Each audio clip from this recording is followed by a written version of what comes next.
Hey everybody, it's Ms. Williams, and this is still Unit 1, graphing polynomials from factored form. Alright, so this is a 1, 2, 3, 4 step process, and then you can finally graph the function. So the first thing you have to do is find the end behavior. The end behavior is based on the degree of the polynomial. All even degree polynomials have the end behavior that mimic x squared. All odd degree polynomials will have a behavior that mimics x cubed. So you have to know those parent functions.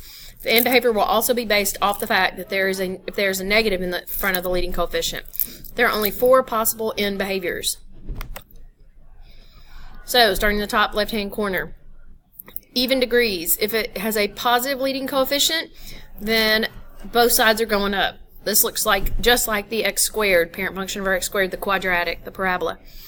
The left side and the right side are both going up. If, looking down in the blue post-it, if the leading coefficient is negative, then you go get, it's going down on both sides.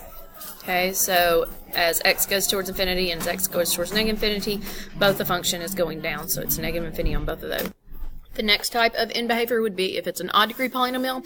This is like x cubed. If you remember what the parent function of x cubed looked like, one side's going up, one side's going down. So that means as x goes to infinity, as you move to the right on the graph, the function itself goes up, or as x goes to the left on the graph, the function itself goes down. If instead you have a negative leading coefficient, what it's going to do is flip your graph, and we did that when we did transformations. It flips your graph.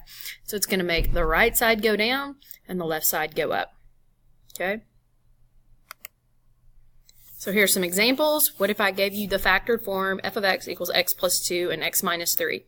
This graph has 2 x's in it, so it would be a quadratic, and its end behaviors would look like that of the parent function because it's positive. Okay? As x goes towards positive infinity, it goes up. As x goes towards negative infinity, it also goes up.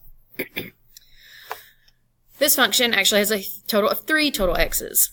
Negative x in the front, x minus 3, and x plus 4.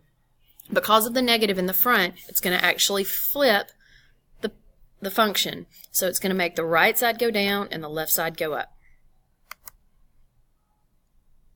After you find end behavior, then you're going to need to find the x-intercepts. To find the x-intercepts, you set each factor equal to 0, and then you solve. Here's an example.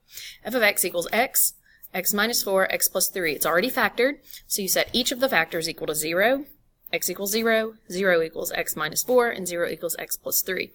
Solve both equations, and you end up with 0 equals x, that's one root, x equals 4, that's another root, and negative 3 equals x. These are your 3 x-intercepts. This is where we're across the x-axis.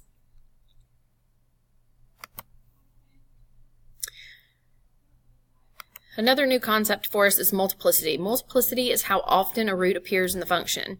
If the same root appears twice, it is said to have a multiplicity of 2.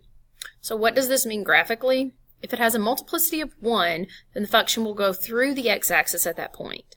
If it has a multiplicity of 2, then the function bounces off the x-axis and returns in the direction it came. If the root has a multiplicity of 3, then the function actually goes through the x-axis, but it's what's called saddles the x-axis. Let me show you what I mean here. Here I have 3 different roots.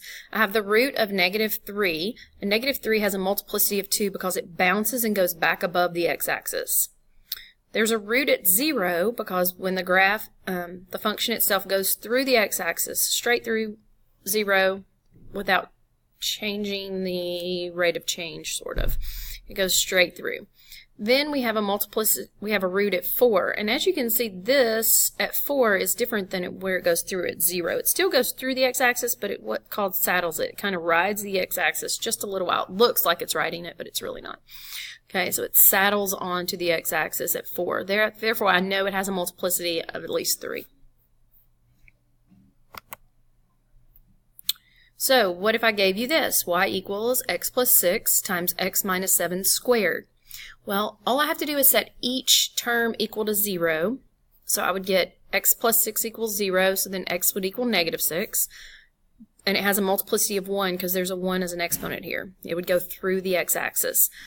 It would also have a root at x equals 7 because I would add 7 to both sides. I get x equals 7. But because it's a squared term, that means this happens twice. So it would have a multiplicity of 2 and actually bounce off the x-axis. Here's another example. Negative 1/3 x plus 2 squared, x minus 3 cubed.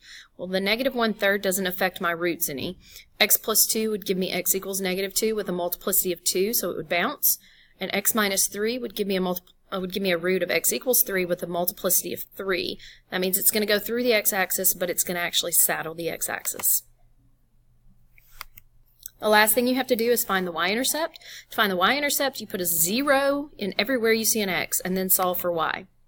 So f of x equals 4 times x plus 2 times x minus 1. Put a 0 everywhere I see an x, and then I solve. So 4 times 2 times negative 1 actually gives me negative 8, so my y-intercept on this graph would be negative 8.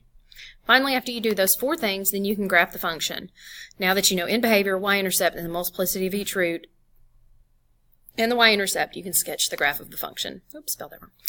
Alright, so that's it. It's a long video. Make sure you write down all these things and write down all the examples. We'll do some more work next time I see you.